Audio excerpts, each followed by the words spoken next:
Emmanuel Dupuis, bonjour. Bonjour. Vous êtes président de l'Institut de prospective et de sécurité en Europe. Vous êtes le secrétaire national du parti Les Centristes chargé des questions internationales. Avec vous, nous allons évoquer l'actualité immédiate, vu de votre point de vue de spécialiste de la géopolitique. La crise en Ukraine et ses conséquences. Le risque de pénurie alimentaire et de pénurie de matières premières, notamment en Afrique, et les enseignements géopolitiques que l'on peut en tirer à ce stade. Emmanuel Dupuis, je vais commencer directement. Aviez-vous vu venir cette crise de l'Ukraine et pour vous, d'un certain point de vue, était-elle prévisible ? Alors nous étions nombreux à ne pas l'avoir vu dans cette perspective-là précisément. Premièrement, tout le monde avait à l'esprit que depuis 2014, la question de la guerre en Ukraine était une réalité vécue par les Ukrainiens. 14 000, 15 000 morts entre 2014 et 2015, au moment où les deux républiques séparatistes, dont on connaît désormais sur le bout des lèvres le nom, Lugansk et Donetsk, avaient fait sécession de l'Ukraine. C'était déjà une première guerre en Ukraine, impliquant déjà la Russie, puisque dans la foulée, on avait eu le triste spectacle d'une partie de la Crimée qui se séparait de la Crimée pour être attachée à la Russie. En l'occurrence, la Crimée avec le référendum, l'annexion en février, puis le référendum en octobre. Donc évidemment, on avait le sentiment, depuis que les accords de Minsk, qui réglaient ou qui devaient trouver une issue négociée à ce conflit territorial, mais il est bien plus que territorial, hélas, pâtissait par une volonté de part et d'autre de ne pas vraiment abonder dans ce qui était sur la table, c'est-à-dire la négociation du statut d'autonomie, l'échange de prisonniers, la transformation d'un cessez-le-feu en une paix durable, et évidemment, au-delà de tout ça, et c'est peut-être là où je peux rebondir sur votre question, une cohabitation entre des populations certes ukrainiennes, mais russophones, voire russophiles, en territoire ukrainien, et évidemment la question du voisinage, donc l'étranger proche, comme la Russie ne le cesse de le réclamer depuis la fin de l'Union soviétique, donc en gros cette zone que nous appelons l'Europe centrale et orientale, mais que la Russie considère toujours un peu comme son étranger proche, donc comme ses marques, ou en tout cas sa capacité à peser encore sur le processus décisionnel. Donc nous étions sans doute un peu abasourdis le 24 février, quand le président Vladimir Poutine a finalement mis à exécution ce qu'il avait annoncé quelques jours plus tôt. Donc c'est peut-être notre faute de ne pas avoir su décrypter sa pensée. Nous étions d'ailleurs, nous, géopolitologues, sans doute dans l'erreur de ne pas avoir compris que ce que disait Vladimir Poutine en 2007, lors de la conférence sur la sécurité de Munich, où il appelait à réinventer une architecture de sécurité collective, s'entend avec l'Union européenne, avec l'OTAN, impliquant un partenariat, ou tout au moins un dialogue avec la Russie. Nous étions sans doute un peu naïfs de ne pas comprendre que le président Vladimir Poutine voulait réécrire l'histoire à sa manière, et surtout en revisitant non seulement ce qu'était l'Union soviétique, mais ce qu'a été l'Empire tsariste. On le voit d'ailleurs dans les récentes déclarations du président Vladimir Poutine, où il se compare à Pierre le Grand. Alors justement, on a parlé à propos de ce conflit avec l'Ukraine, de la conséquence d'un sentiment d'encerclement de la Russie, une forme d'empire. Est-ce que vous validez cette théorie ? La perception est là, c'est vrai. Néanmoins, ce n'est pas sans doute la raison objective de l'intervention de la Russie en Ukraine. La Russie et Vladimir Poutine ne cessent, depuis son accession au pouvoir en 1999 en tant que président, à la suite de Boris Eltsine, de parler d'une sorte de compromis qui n'aurait pas été respecté de la part des pays occidentaux, pour ne pas dire de l'alliance du traité de l'Atlantique Nord, qui avait, entre guillemets, promis, mais avec beaucoup de guillemets, on ne sait pas qui, on ne sait pas quel est le document en question, que l'Alliance Atlantique ne s'étendrait pas au-delà de l'Oderneis, donc le fleuve qui matérialisait la séparation entre l'Allemagne réunifiée, l'Allemagne de l'Est, la République démocratique d'Allemagne, et la République fédérale, qui avait fusionné en novembre 1990, et donc les ex-pays de l'Union soviétique, pardon, les ex-pays du pacte de Varsovie, alliés militaires, économiques de l'Union soviétique. Une sorte de compromis entre Mitterrand, Kohl et Gorbatchev. Gorbatchev a invalidé la promesse qui aurait été faite en remettant en cause l'affirmation de Vladimir Poutine, en évoquant qu'il y a bien eu une réunion, et elle est datée cette réunion, en décembre 1991, au cours de laquelle, effectivement, François Mitterrand et son ministre des Affaires étrangères, Roland Dumas, George Bush, père, et son ministre des Affaires étrangères, James Baker, Helmut Kohl et son ministre des Affaires étrangères, qui devait être Genscher. Et donc, à l'époque, Mikhail Gorbatchev et son ministre des Affaires étrangères, qui devait être Evgeny Primakov, mais à vérifier, s'étaient effectivement réunis pour tenir compte du fait que, au-delà de l'adhésion donc de l'Allemagne réunifiée à l'OTAN, la République fédérale allemande était membre de l'OTAN depuis 1955, avec la fusion, enfin avec la réunification de novembre 1990, la question de la RDA se posait. Et qu'il n'y aurait pas d'autres adhésions, ou en tout cas que les pays qui ensuite ont adhéré à l'OTAN, la Pologne, la Hongrie, à l'époque la Tchécoslovaquie, devenue République tchèque, et Slovaquie en 1993, n'adhéreraient pas à l'OTAN. Pourtant, elles ont adhéré en 1999. Ou de même que les États baltes, qui ont adhéré en 2004, concomitamment avec leur adhésion à l'Union européenne, en même temps qu'ils adhéraient dans l'OTAN. Et évidemment, cela est un prétexte que brandit le président Poutine, comme du reste l'avait fait Dmitri Medvedev quand il fut président pendant l'intérim, entre 2004 et 2009, en mettant en avant le fait qu'il y a une rupture de contrat et que l'OTAN s'est étendue sur les restes de pacte de Varsovie.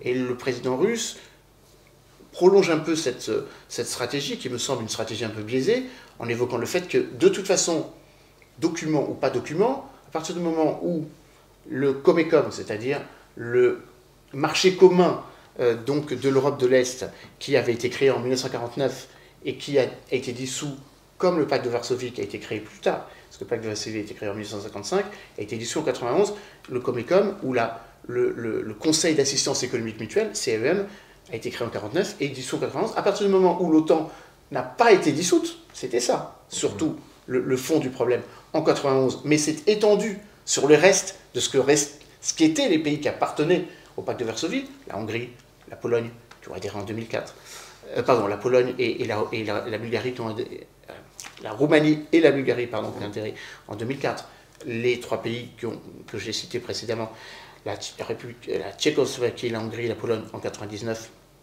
On peut y rajouter évidemment la Slovénie, on peut y rajouter les trois pays baltes que je mentionnais. Il y a effectivement cette ambiguïté sur laquelle joue le président Poutine. Mais je reviens à votre question initiale. Parce que, effectivement, vous parlez de l'encerclement côté ouest, mais on va dire le territoire russe est vaste. Alors ça, c'est effectivement une autre dimension que le président Poutine utilise fréquemment quand il va en Asie, mais qu'il n'a pas utilisé pour justifier l'opération militaire spéciale ukrainienne. Il évoque plutôt le front occidental, donc le front donc ce que l'OTAN appelle son flanc oriental, et force est de constater le voisinage occidental de la Russie, enfin de la Fédération de Russie et de la Biélorussie. Mais vous avez raison, il y a d'autres fronts. Il y a de la part de la Russie une sorte d'incompréhension du containment que les États-Unis ont mis en place à partir des années 60 contre la Russie au Proche et au Moyen-Orient, en s'appuyant sur des pays qui avaient un lien économique très fort avec les États-Unis, l'Arabie Saoudite, à travers la question pétrolière, ou qui militairement étaient liés aux États-Unis. Je pense à Israël, la Russie jouant sur le panarabisme et donc son hostilité à Israël. Et donc on a une sorte de sentiment d'évitement, en tout cas une perception d'évitement ou de containment contraint ou provoqué par les États-Unis dans cette partie du monde. Bien sûr, si l'on va un petit peu plus à l'Est, on peut aussi Pensez à l'Asie centrale, où c'est à peu près la même configuration. Les 5 républiques d'Asie centrale qui ont acquis leur indépendance en décembre 1991, Kazakhstan, l'Ouzbékistan, Tadjikistan, Kirghizistan et le Turkménistan, sont aussi perçus comme des alliés objectifs de Moscou, alors même qu'au début des indépendances, l'Union européenne, les États-Unis ont envisagé des relations plus fournies pour justement les mettre en porte-à-faux vis-à-vis de leur ex-puissance tutélaire et accessoirement leurs partenaires d'hier et d'aujourd'hui. On peut aussi rajouter qu'il y a aussi le sentiment d'encerclement dans l'Extrême-Orient. Il est double avec la Chine, notamment dans les provinces donc, de l'Extrême-Orient chinois, donc limitrophes donc, du fleuve Amour qui matérialise la séparation entre la Russie et la Chine, et puis bien évidemment dans l'extrême nord, c'est-à-dire dans la partie que la Russie revendique toujours depuis 1905, avec peut-être ce rappel que le Japon et la Russie sont officiellement toujours en guerre sur les îles Sakhalines que revendique le Japon et que que la Russie a conquise en 1905, qui avait provoqué une guerre entre les deux pays. Donc ce sentiment d'encerclement, on pourrait rajouter une autre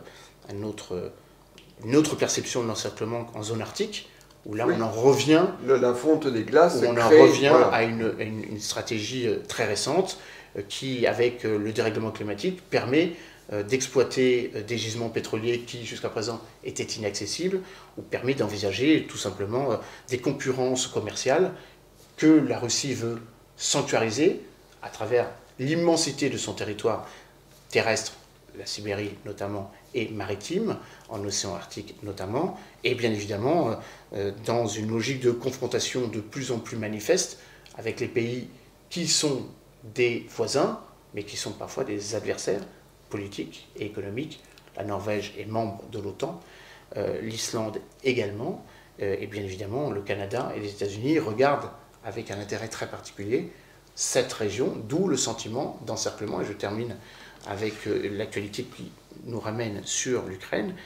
Il est vrai que, vu du point de vue de Moscou, l'adhésion promise de la Finlande et de la Suède dans l'OTAN, qui devait être actée, ou tout au moins qui devrait être annoncée de manière plus formelle lors du prochain sommet de l'OTAN de Madrid du 29 et du 30 juin prochain, donne le sentiment que plus aucune frontière occidentale n'est composée de pays neutres, c'était le cas de la Suède ou de la Moldavie, qui a toujours un statut de neutralité, mais bien des pays qui sont membres de l'OTAN ou qui aspirent à être membres de l'OTAN, qui sont membres de l'Union européenne ou qui aspirent à être membres de l'Union européenne, l'Ukraine, la Moldavie, on pourrait ajouter la Géorgie qui elle-même aussi a demandé à intégrer l'Union européenne. Donc on a toute une configuration, toute une forme de scénographie qui peut donner l'impression que Vladimir Poutine a voulu rentrer en guerre pour mettre une fin à tout cela. Or, ce n'est pas la raison objective de l'intervention militaire spéciale. On va y venir, mais bon, dans le vaste panorama que vous avez présenté, effectivement, on va dire, la dynamique tente à donner cette impression. J'aimerais peut-être qu'on en vienne au sujet des personnes. Aujourd'hui, la France d'Emmanuel Macron a choisi de maintenir le dialogue avec Vladimir Poutine. Dialogue d'autant plus important peut-être qu'il y a ce sentiment d'isolement. Ce dialogue braque certains de nos partenaires européens. Pensez-vous nécessaire de garder ce fil ? Il faut toujours privilégier la diplomatie.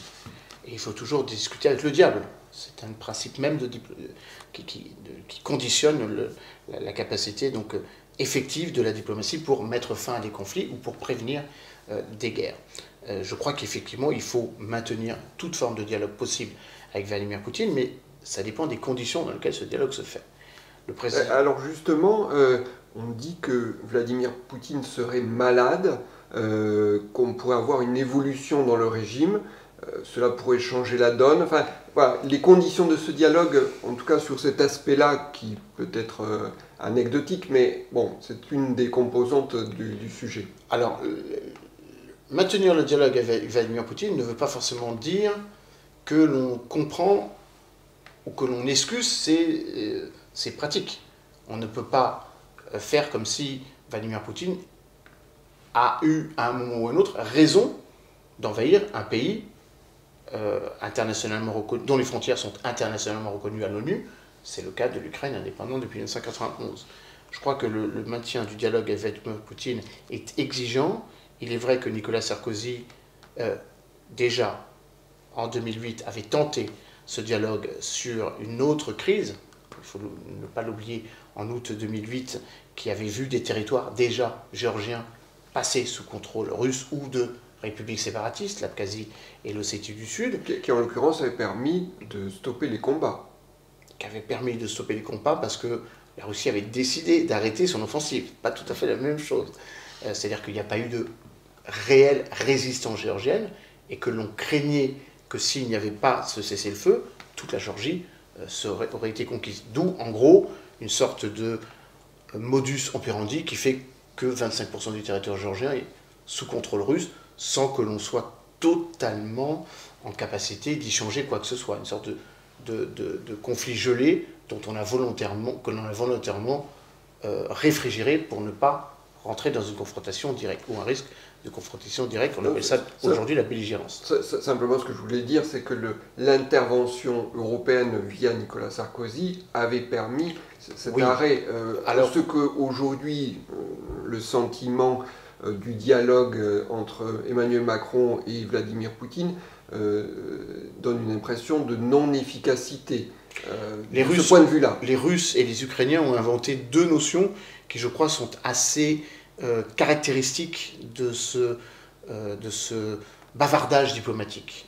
Le macroning, ou la macronite, qui consiste à parler beaucoup au président russe, mais sans vraiment avancer sur le sujet. Emmanuel Macron, je crois, a eu une centaine d'heures de conversation cumulées depuis le début de cette offensive. C'est le seul président de l'Union européenne à parler à Vladimir Poutine. D'autres chefs d'État et de gouvernement le font. Je crois. Erdogan le fait régulièrement. D'ailleurs, à l'heure où nous parlons, se terminent des négociations à Ankara entre les deux ministres des Affaires étrangères russes et turcs, ainsi que leurs homologues de la défense des deux pays.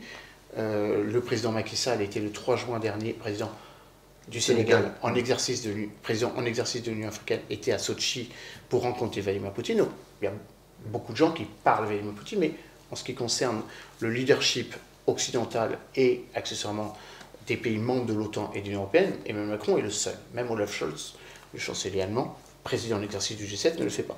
Et donc l'autre terme qui est employé par les Ukrainiens, c'est le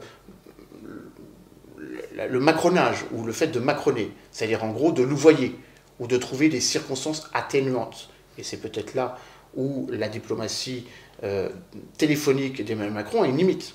À partir du moment où rien n'est mis sur la table pour concrètement arrêter ce conflit, que l'on cherche des circonstances, encore une fois, au risque de me répéter, atténuantes. Emmanuel Macron a eu une formule un petit peu hasardeuse, peut-être un peu alambiquée, en évoquant le fait qu'il ne faille pas humilier la Russie, en oubliant que la Russie humilie un autre peuple qu'est l'Ukraine, et qu'accessoirement la Russie s'humilie elle-même en pratiquant une guerre d'un autre âge, en bombardant, en rasant des villes, en éradiquant les capacités de production agricole, de production industrielle de ce pays, et en niant l'existence même d'un de ses voisins, et qui pourtant est un de ses voisins depuis 1991. Donc l'idée qu'il faille discuter avec Vladimir Poutine, oui, mais surtout, et peut-être en rajoutant un élément que j'avais oublié de mentionner, pas aux dépens des Ukrainiens, puisqu'il s'agit de faire la paix en Ukraine pour les Ukrainiens. S'il s'agit de dialoguer entre Vladimir Poutine et Emmanuel Macron pour les intérêts de la France par rapport à l'impact des sanctions, embargo sur le pétrole, embargo sur le gaz, et leur réponse russe, c'est-à-dire qu'elle nous contraint aussi à repenser notre indépendance ou à repenser notre très grande dépendance vis-à-vis des produits hydrocarbures russes, mais ce n'est pas ça dont il s'agit. Il s'agit de trouver les moyens d'arriver à une paix pour que les combats s'arrêtent sur le territoire ukrainien. Et donc, effectivement, en se plaçant du côté de Kiev, on peut avoir le sentiment d'une forme d'incompréhension, voire d'un énervement très caractérisé sur l'activisme diplomatique français, turc, pour d'autres raisons, qui en gros est fait pour les intérêts de la France et de la Turquie. Est-ce que les intérêts de la France sont sur l'Union européenne? Vraisemblablement non, puisqu'une bonne partie de nos partenaires européens ne comprennent même pas que Emmanuel Macron parle au nom de la France, mais surtout en impliquant l'Union européenne, puisque jusqu'au 30 juin à minuit, nous sommes présidents du Conseil de l'Union européenne. Alors, on va aborder la question des répercussions sur le monde, parce qu'effectivement, cette crise est très localisée, mais ces répercussions commencent à se manifester de manière très large. J'aimerais qu'on fasse avec vous peut-être une incise particulière sur l'Afrique. Dans les conséquences économiques que l'on observe, il y a l'augmentation des prix des denrées alimentaires, ce qui constitue une fragilisation sur le continent africain. Quelles sont les inquiétudes légitimes que cela soulève, cette hausse des prix des céréales sur le continent africain, et pourquoi? Alors, en particulier sur le continent africain, mais on pourrait élargir aussi la question sur le continent européen et vis-à-vis de notre pays. Il y a déjà une augmentation de 133% de l'augmentation sur le prix du fioul, de 97% sur le prix des céréales en France. Mais vous avez raison que c'est juste une question de pouvoir d'achat qui est obéré ou qui est handicapé ou pris en otage par ce conflit. Là où c'est plus grave, c'est évidemment vis-à-vis du continent africain. Je crois que la meilleure formule pour résumer ce propos est celle empruntée au secrétaire général des Nations Unies, Antonio Guterres, qui lui aussi a vu Vladimir Poutine dans des conditions un peu rocambolesques, puisque Vladimir Poutine l'a un peu snobé, hein, pour en parler très poliment. Mais Antonio Guterres a dit que cette crise nous mettait dans une situation où nous sommes à l'aune d'un ouragan de famine, en évoquant le fait que cette crise a déjà un impact dans 94 pays et que 1,6 milliard de personnes sont affectées par cette crise. Conséquences alimentaires, conséquences économiques, conséquences sociales, avec tous les dérèglements et toutes les fragilités que cela va occasionner. Prenons le cas de l'Afrique. Actuellement, il y a 500 millions d'Africains qui vivent dans des pays qui dépendent à plus de 50% des importations de céréales venant soit d'Ukraine, soit de Russie. En précisant un peu la chose, la Russie et l'Ukraine représentent donc 30% de l'approvisionnement en céréales, blé, maïs et orge, du continent africain, avec des dépendances caractérisées vis-à-vis d'un pays ou de l'autre. 100% des céréales consommées au Bénin ou en Togo, par exemple, proviennent de Russie. Donc c'est une dépendance totale. Pour certains pays. Oui. Et puis après, il y a d'autres pays qui sont dans des dépendances quasi totales vis-à-vis du grain ukrainien. C'est le cas, par exemple, de la Somalie ou de la Tunisie, qui est à 60-65% du grain ukrainien. Donc là, c'est la matière, il y a l'effet prix, mais l'effet raréfaction de la matière. Parce que, il y a tout simplement le fait qu'avec l'embargo sur le blocus maritime sur les ports de la mer Noire, dont Odessa, de la Russie vis-à-vis de l'Ukraine, donc incapacité à extraire, à sortir les céréales ukrainiennes. On parlait plutôt de l'année dernière d'une récolte qui a avoisiné les 33 millions de tonnes. Cette année... Donc ça, c'est la récolte ukrainienne. Hein. L'année dernière. Oui. Et donc cette année, on estimait que par rapport à l'impact sur le conflit, qui aura de toute façon un impact, la récolte aurait été moindre. On dit 22 millions, certains disent 19, disons entre 19 et 23 millions de tonnes. Ce que l'on sait, c'est qu'avant le conflit, en période de récolte, en période traditionnelle d'exportation des céréales ukrainiens, il y avait 5 millions de tonnes de blé qui partaient tous les mois d'Ukraine. On en est réduit là à quelques centaines de milliers pour le blé ukrainien. Ça ne veut pas dire qu'il n'y a pas d'autres blés ukrainiens qui sortent par des bateaux russes. On évoque d'ailleurs de plus en plus une certitude qui consiste à considérer que la Russie a volé pour 500 000 tonnes de blé ukrainien, qu'elle a acheté à très bas prix ou qu'elle a forcé les agriculteurs ukrainiens à lui vendre à 10% seulement de son prix et qu'elle continue allègrement à vendre sous une étiquette de blé russe, mais qui est en fait pour partie une blé volé. 100 000 tonnes ont été vendues à la Syrie. L'Égypte, et c'est tout à son honneur, et le Liban ont refusé d'acheter ce blé en disant qu'ils n'étaient pas sûrs de la provenance. Peut-être pour le continent africain, est-ce qu'il n'y a pas le sentiment d'une double peine? C'est-à-dire d'abord, effectivement, cette raréfaction du blé ukrainien, mais du fait des sanctions occidentales vis-à-vis de la Russie, l'empêchement de basculer sur le blé russe. C'est justement le piège, qui a été parfaitement bien tendu par la Russie, qui ne cesse de dire à ses interlocuteurs, le président sénégalais Macky Sall qui assume la présidence donc, de l'Union africaine, ou le président algérien Abdelmadjid Tebboune, ou le président égyptien Al-Sisi, donc le président Al-Sisi, que c'est à cause des sanctions contre la Russie que la Russie ne peut pas exporter autant de blé, et qu'accessoirement, c'est la faute des Ukrainiens s'ils ne veulent pas ou ne peuvent pas livrer ce blé. Donc évidemment, la Russie apparaît comme celle qui pourrait libérer ce marché du blé à condition qu'elle soit moins sanctionnée. Le président turc Recep Tayyip Erdogan ne dit pas autre chose, en disant qu'il était prêt à déminer le port d'Odessa, il était prêt à accompagner les bateaux. La France a fait une proposition à peu près équivalente, à condition qu'on lève les sanctions, au moins sur les produits agricoles. Donc on a effectivement le sentiment que le continent africain, comme vous l'avez parfaitement expliqué, est doublement victime. Je dis même qu'il est triplement victime. Alors, il est doublement victime d'ailleurs parce que, effectivement, cette année, une partie de la population ne pourra pas bénéficier en quantité équivalente à l'année dernière des céréales provenant et d'Ukraine et de Russie. Alors vous me direz, c'est peut-être pas si grave que ça, à partir du moment où le continent africain, les 54 pays africains, ont aussi des alternatives. Le mil, le sorgho, et donc a priori, cette crise montre peut-être à quel point ils sont trop dépendants de régimes alimentaires qui ne sont pas forcément locaux, mais qui sont imposés par une forme de mondialisation.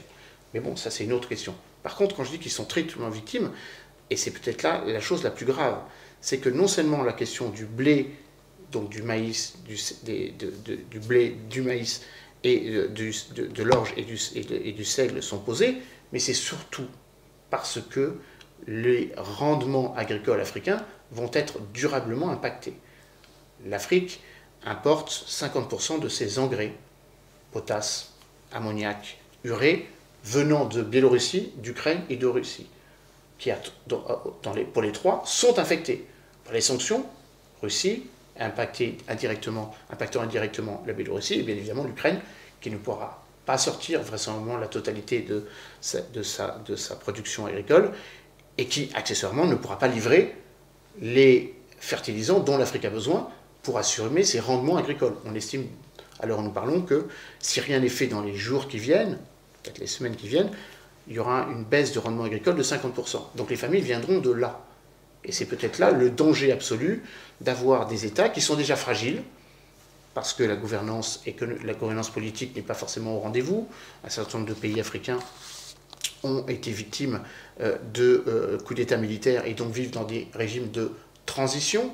Certains États africains sont déjà sous sanctions d'organisations régionales ou panafricaines. C'est le cas du Mali, c'est le cas de la Guinée, c'est le cas du Soudan ou du Burkina Faso, les pays qui ont vu donc des coups d'État obérer les processus politiques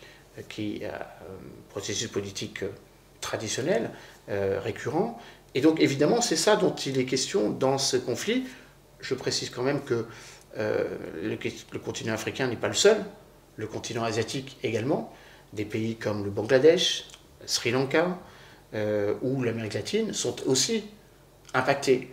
D'ailleurs, Anthony Blinken a émis une alerte auprès de ces pays qui, par ailleurs, achetaient du blé tant en Ukraine qu'en Russie, et donc en évoquant le fait qu'il faut être très vigilant sur les origines de ce blé. Peut-être une dernière phrase qui permettra sans doute de rebondir sur d'autres interrogations. Ça, c'est le côté négatif. Le côté positif, c'est que le continent africain a là une occasion absolument phénoménale d'exprimer une altérité, de s'exprimer diplomatiquement différemment que les pays occidentaux, je mets cela avec beaucoup de guillemets, qui se sont unis, fortifiés d'ailleurs, ou refortifiés, face à la Russie, les pays de l'OTAN, les pays de l'Union européenne. Il suffit de voir les 2 votes au Conseil de sécurité des Nations Unies, le 2 mars on va et y le 24 venir. mars, pour montrer à quel point cette altérité stratégique est une réalité. Alors, vous posez effectivement la problématique de l'approvisionnement, une question peut-être de logistique, mais existe-t-il face à ce tarissement des sources russes ou ukrainiennes, des stocks, des pays? Alors, je ne sais pas s'il faut dire qu'il y a des profiteurs de la guerre, mais quels sont les pays qui sont en mesure de pallier à ce manque ou à cet effondrement de la production? Vous avez utilisé le bon mot, il y a les pays qui vont profiter de ce conflit. C'est vrai pour les céréales, c'est vrai aussi pour les hydrocarbures. Accessoirement, c'est un même pays qui va en profiter, les États-Unis. Les États-Unis sont le 2e producteur de céréales au monde, avec le Canada. La France, d'ailleurs, il faut le rappeler, est 4e. Donc ça, c'est un élément absolument déterminant, juste du reste devant l'Ukraine. La Russie étant le premier. Les États-Unis sont de la même manière le premier pays producteur et le premier pays en termes de réserves pétrolières, donc pétrolières et gazières. Ça veut dire que si nous devons penser à l'impact de cette crise par rapport à notre quête d'indépendance, voire notre alternative à rechercher pour se fournir en gaz et en pétrole, que nous ne pourrons plus faire à la fin de l'année, 70% des importations de pétrole ne pouvant plus se faire à travers les oléoducs qui traversent le continent européen de la Russie en traversant la mer Baltique, en traversant la mer Noire ou l'Ukraine et la Biélorussie, et de la même manière que le gaz. Pour l'instant, il n'y a pas d'embargo sur le gaz, mais évidemment, à l'horizon 2030, de toute façon, l'Union européenne devait réfléchir à sa trop grande dépendance vis-à-vis de Gazprom. Alors là, effectivement, sur les hydrocarbures, les États-Unis ont de quoi, entre guillemets, étayer ou prendre en compte cette crise, puisqu'ils ont 12 millions de barils jour de production, et ils ont les réserves stratégiques, évidemment, en capacité donc d'éponger ou d'atténuer cette crise. Le président Biden a d'ailleurs évoqué le fait qu'ils allaient mettre sur le marché 1 million de barils jour pendant plusieurs mois, permettant évidemment de compenser. Ce qui est vrai pour le pétrole est vrai pour les céréales. Les États-Unis ont d'ores et déjà dit qu'elles fourniraient les céréales nécessaires au pays pour compenser la capacité donc d'importer des produits céréaliers d'autres pays. Mais que ce soit pour les hydrocarbures ou le pétrole, ça occasionne une autre réflexion. À quel prix?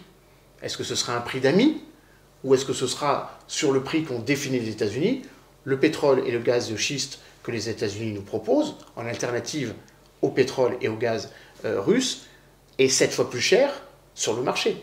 Est-ce qu'ils vont s'adapter sur le prix du marché, les 120 $ du prix du baril, ou est-ce qu'ils feront comme le font la Russie, qui brade actuellement le pétrole à qui veut bien en acheter, avec des tarifs très avantageux, 75 $ le baril pour l'Inde, et parfois même en dessous, pour essayer de capitaliser et de nourrir des capacités de coopération hydro-diplomatiques, ou liées aux hydrocarbures, ou carbonées, et donc une diplomatie carbonée. Voilà, c'était le mot le plus adapté. Alors, dans ce paysage-là, quand on écoute les médias, on pourrait avoir l'impression que l'ensemble du monde est contre la Russie.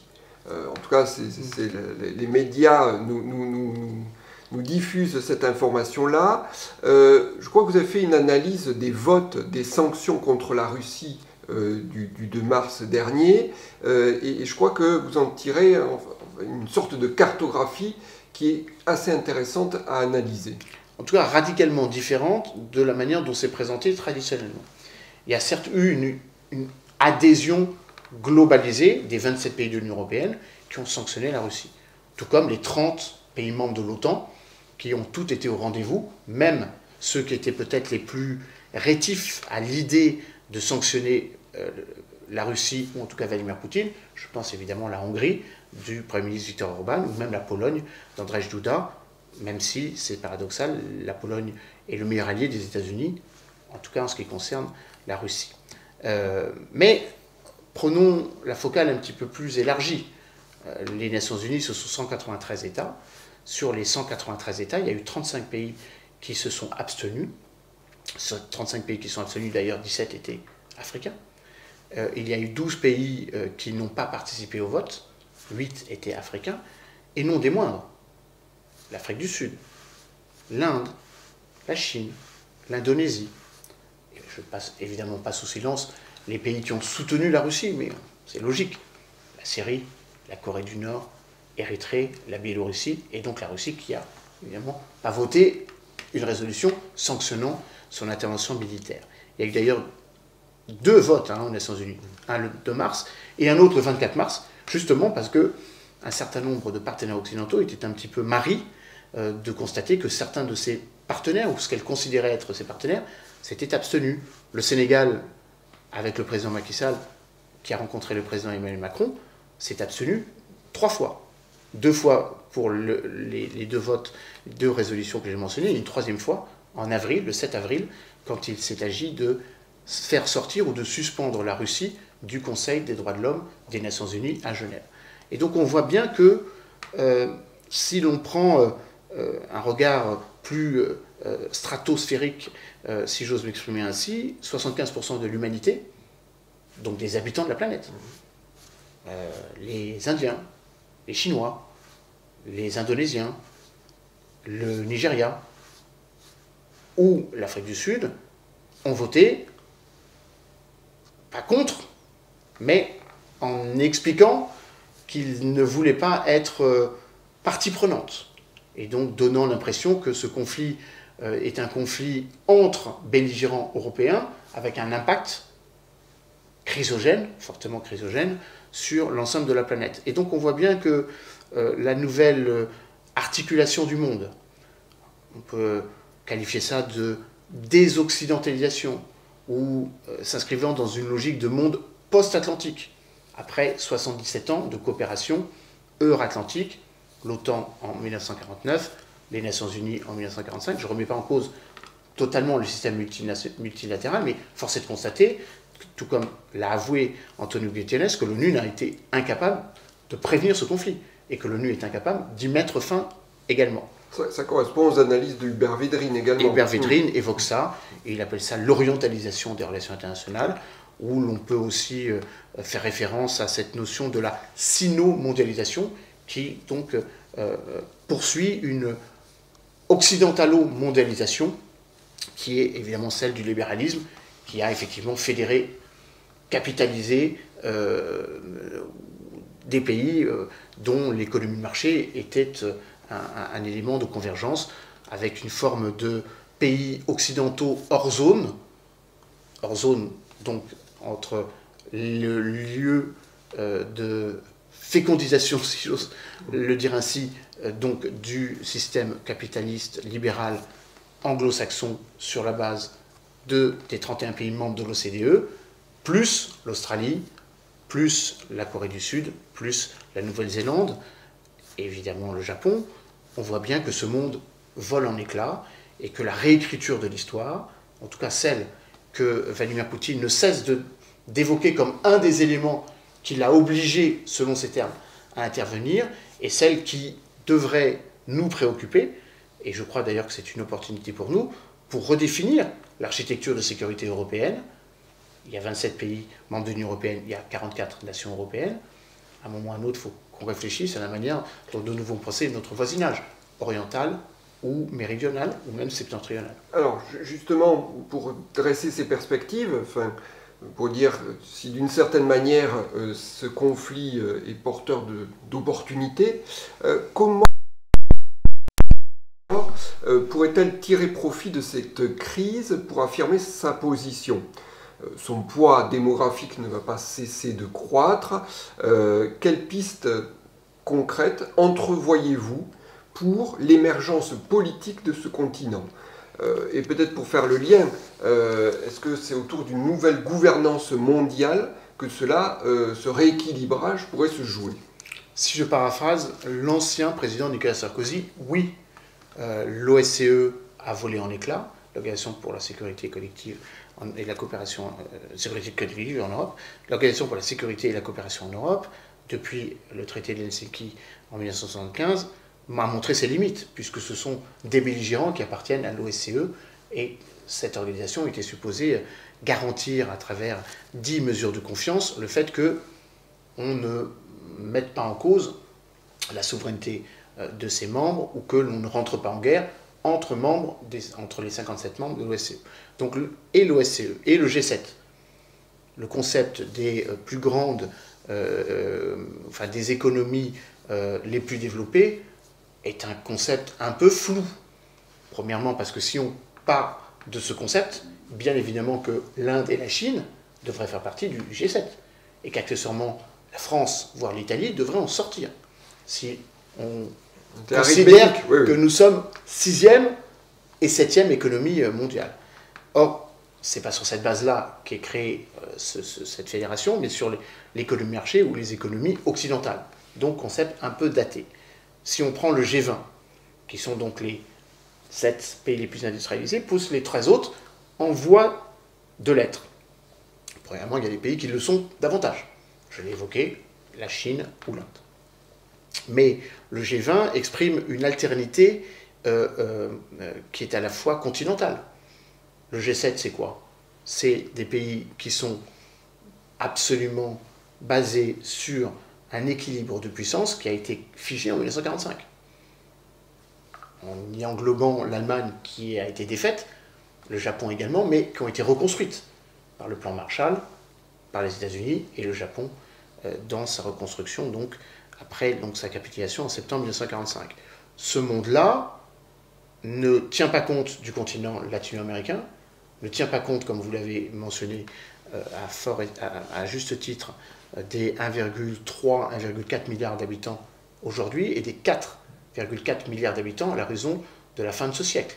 Il y a pour l'instant 1 habitant sur 6 qui est africain, il y en aura 1 sur 3 qui sera africain. Et il y a un autre endroit où l'Afrique est absente, c'est le Conseil de sécurité de l'ONU.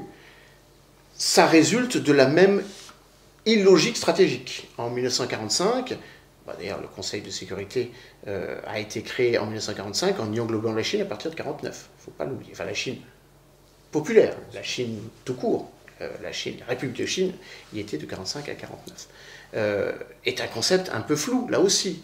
Ce groupe des 5 ne fonctionne pas, premièrement, parce que c'est 3 ou 5 moins 2, avec la Chine et la Russie, qui, dans la plupart des cas, se liguent pour opposer leur droit de veto.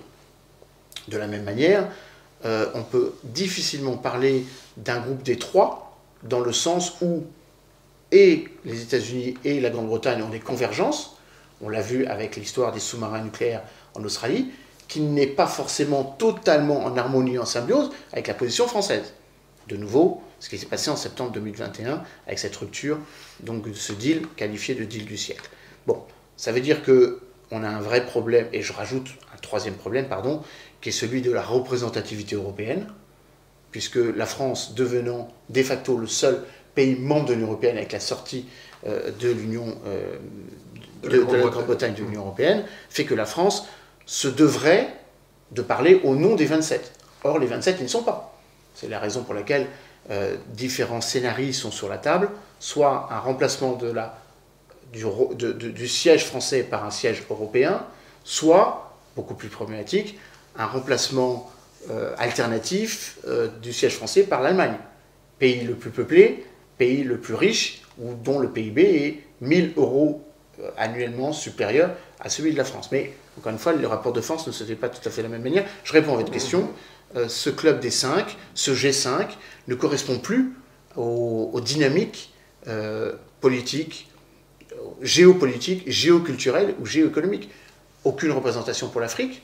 On a fait un effort en y englobant à chaque fois systématiquement 3 pays africains dans la rotation biannuelle, la rotation pour 2 ans, non pas biannuelle, la rotation pour 2 ans du Conseil de sécurité, mais ça ne suffit pas, parce que ça ne fait que 3 sur 15, eu égard à la population. De la même manière que le continent asiatique n'est pas davantage représenté, ou que le continent asiatique ne se satisfait pas d'être représenté par la Chine, quand on sait l'animosité ou l'acrimonie de certains pays d'Asie du Sud-Est par rapport à la question territoriale, maritime, en mer de Chine notamment. Alors, juste un point. Est-ce que, par rapport au point de départ de notre discussion, on voit un conflit très local, notre histoire de l'Ukraine, une résolution difficile. Est-ce que l'ensemble des éléments que vous portez à la réflexion, cette évolution de la gouvernance mondiale, pourrait être, selon vous, une solution par le haut à ce conflit très local? Moi, je pense, très sincèrement, que ce conflit nous donne une opportunité de revisiter un concept qu'on avait un peu oublié, qui est celui du non-alignement. Le monde ne peut pas se constituer au fur et à mesure des crises ou des guerres dans une logique binaire. Un pays fort qui se crée une alternité diplomatique, militaire, à peu près équivalente. L'Allemagne, pendant à peu près les 50 premières années, donc, ou les 40 premières années du siècle dernier, plus les 20 dernières années du 19e siècle, l'Union soviétique, plus la Russie de nouveau, et peut-être demain, voire déjà aujourd'hui, la Chine, face à l'ultra-puissance américaine qui s'est installée depuis le début du XXe siècle. Est-ce qu'on est encore dans l'ultra-puissance américaine? Première question. Est-ce que la bipolarité stratégique n'est pas plutôt une triangulation? Les intérêts de la Chine ne sont pas totalement synchrones avec les intérêts de la Russie. Ils sont conjoncturellement liés. D'ailleurs, ils ont signé ensemble, le 4 février dernier, une alliance, entre guillemets, présentée comme sans limite, en évoquant le fait que la Russie est le partenaire le plus stratégique de la Chine, mais au niveau économique, c'est pas vrai. Hein, il faut toujours avoir à l'esprit que le PIB de la Russie, c'est le PIB de l'Espagne, et que les relations économiques entre la Russie, la balance commerciale entre la Russie et la Chine, c'est 150 milliards de dollars par an. Les coopérations économiques et les échanges, exportations, enfin, le différentiel entre les importations et les exportations, avec les États-Unis, entre les États-Unis et la Chine, c'est 750 milliards. Entre l'Union européenne et la Chine, c'est 800 milliards. L'Union européenne est le premier partenaire économique de la Chine. Donc l'intérêt de la Chine, c'est pas forcément que la Russie. Ça participe d'une volonté d'orientaliser, de diversifier, de se rapprocher avec l'Iran, de se rapprocher avec la Turquie, de se rapprocher avec le Pakistan, évidemment se rapprocher avec la Chine, mais pour peser dans un rapport de force qu'elle ne veut pas que conflictuel, ni avec les États-Unis ou avec la Chine. Donc l'idée selon laquelle on rentre dans un monde post-bipolaire, je crois, est une idée assez vraie, dans le sens où il va y avoir des pôles de puissance régionales qui vont attirer des coopérations, mais qui peuvent être des coopérations parfois opposables à 180 degrés, l'une vis-à-vis de l'autre. L'exemple caractéristique est la Turquie. La Turquie se réinvente elle-même un passé glorieux, néo-ottoman, et en même temps, la Turquie ne veut pas sortir de l'OTAN, et la Turquie veut rester un partenaire de dialogue, tout au moins, avec l'Union européenne. D'ailleurs, la Turquie n'a pas récusé sa demande d'adhésion à l'Union européenne qui remonte à 1987. Donc cette notion d'État-civilisation, d'États qui veulent se réapproprier ou revenir sur une grandeur qu'elle estime lui avoir été ôtée injustement, est à la fois dangereux, parce qu'on revisite le droit international, les traités de la Première Guerre mondiale. Le président Recep Tayyip Erdogan récuse le traité de Lausanne de 1923 ou le traité de Paris de 1947, instituant la démilitarisation des îles grecques et donc de facto remettant en cause son sa réclamation sur la patrimonialité d'une zone économique qui jusqu'à présent est celle de la Grèce.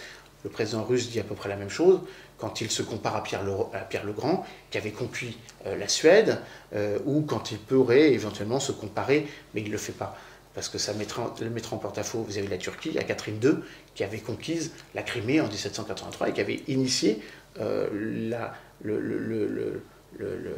coup de balai donc de la Russie vis-à-vis de l'Empire ottoman, en russifiant toute la mer Noire. Mais on est dans une logique où effectivement, le système international est à bout de souffle. Le système onusien ne correspond plus tout à fait à sa raison d'être. L'intangibilité des frontières, on voit que ça n'a pas fonctionné ici, mais dans d'autres pays ou dans d'autres cas, sur le continent africain notamment. Le droit des peuples à disposer d'eux-mêmes, principe qui a été de nouveau bafoué le 24 février, ou tout simplement la responsabilité de protéger ou la responsabilité d'agir. L'ONU a été incapable d'agir, en l'occurrence, sur cette crise, et pour y mettre fin, encore plus. Et dernier point, je crois très profondément au fait que si l'ONU ne correspond plus tout à fait à sa raison d'être, si l'OTAN, l'Union européenne, ont dévié un peu de leur raison d'être initiale. L'Union européenne, ce devait être une réunion économique. C'est devenu de plus en plus un acteur concurrentiel à l'OTAN. En tout cas, certains le voudraient porter le fer sur la question de l'autonomie stratégique ou tout simplement de l'indépendance diplomatique. C'est le cas d'ailleurs de la France, clairement. C'est peut-être d'ailleurs même... Le cas d'Emmanuel Macron, voilà, oui, plus précisément. Pas, si vous avez raison, Emmanuel Macron a poussé le bouchon beaucoup plus loin qu'aucun de ses prédécesseurs. En tout cas, il est revenu sur ce qu'avait décidé Nicolas Sarkozy en 2009. Mais bon, pour répondre à votre question, oui, je crois profondément au fait qu'il y a une forme de nouvel ordre mondial qui peut aller dans deux directions. Soit une réforme onusienne, et que tout ce qui était un facteur bloquant à l'ONU, le droit de veto, le caractère trop limitatif du Conseil de sécurité dans sa version permanente, la représentativité de ceux qui siègent au Conseil de sécurité peut être une option.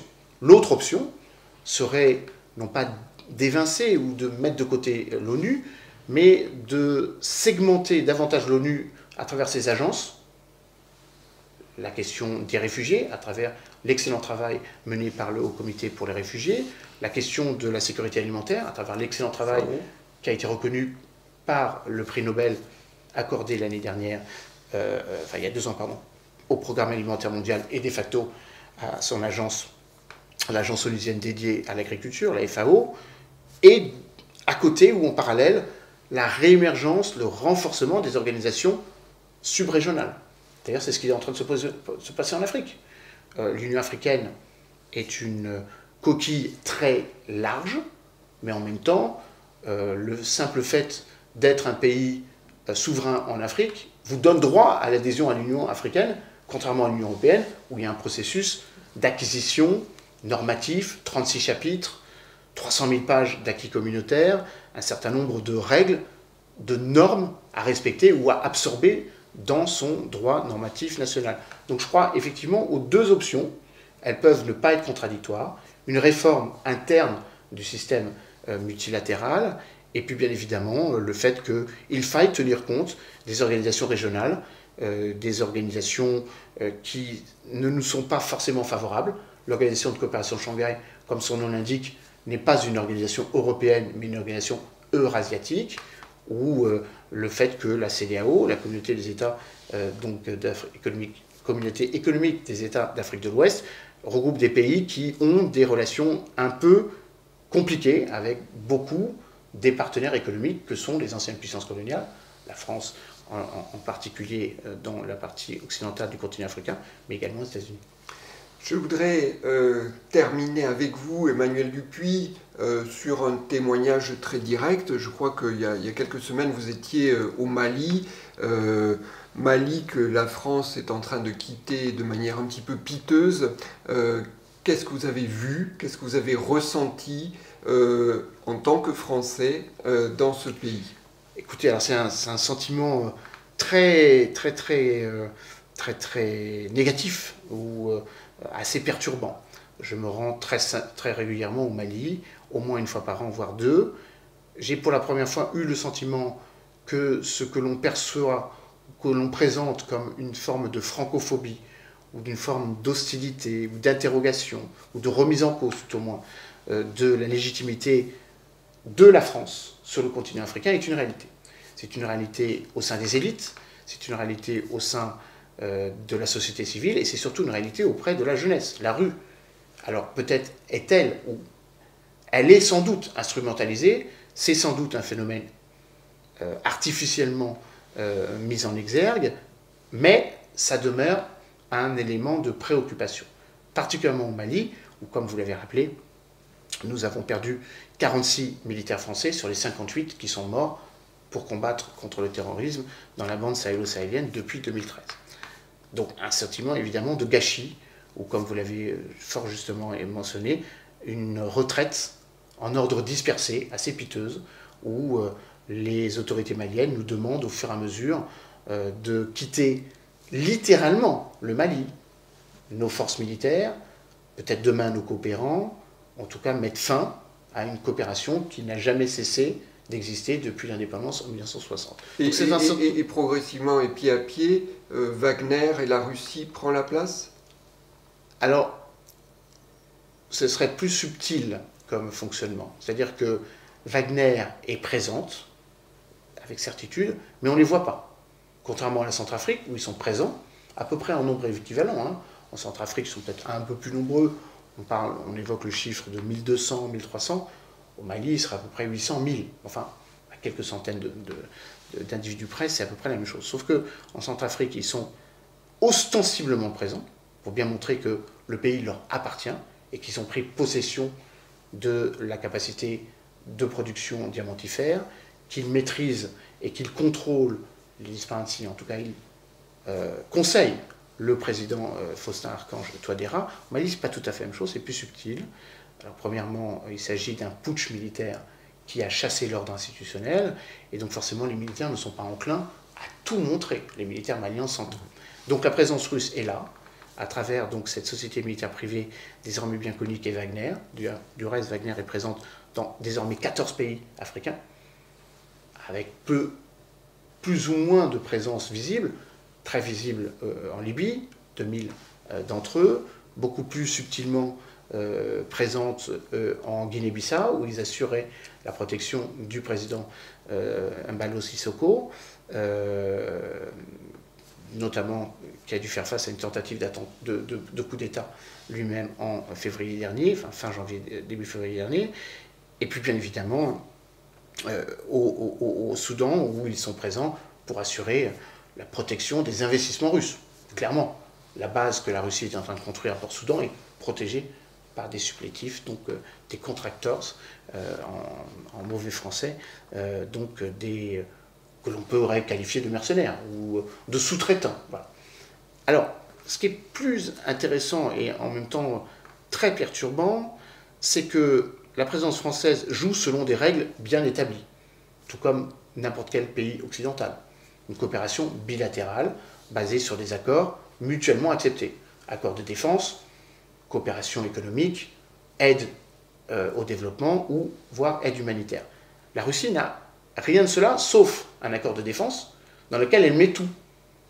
Et donc elle dit qu'elle justifie sa présence en se référant à un accord de défense dont le seul objectif, accord de défense qui a été voté en juin 2019, était de fournir des hélicoptères. Donc en fait, tout est mis sous le boisseau de cet accord de défense. Sauf que, on ne sait pas comment Wagner est payé, on ne sait pas ce que cela va occasionner ou provoquer comme capacité d'action, d'impulsion, voire d'influence sur les autorités maliennes. Et puis bien évidemment, on voit les résultats par contre, où la France est brocardée, où les militaires français sont sous pression, et où l'on nous presse de quitter, jusqu'au dernier soldat français, le territoire, voire qu'on nous empêche de survoler ce territoire où nous sommes engagés, comme je le disais, depuis janvier 2013. Un grand merci Emmanuel Dupuy pour cet échange, parce que On voit bien à quel point notre monde est interconnecté, une crise locale, des répercussions mondiales, des incidences aujourd'hui, et puis c'est l'art du spécialiste de la géopolitique de tirer des enseignements et des perspectives de tout cela. Merci pour Merci à vous, la richesse c'est un plaisir. de tout cet échange. Merci.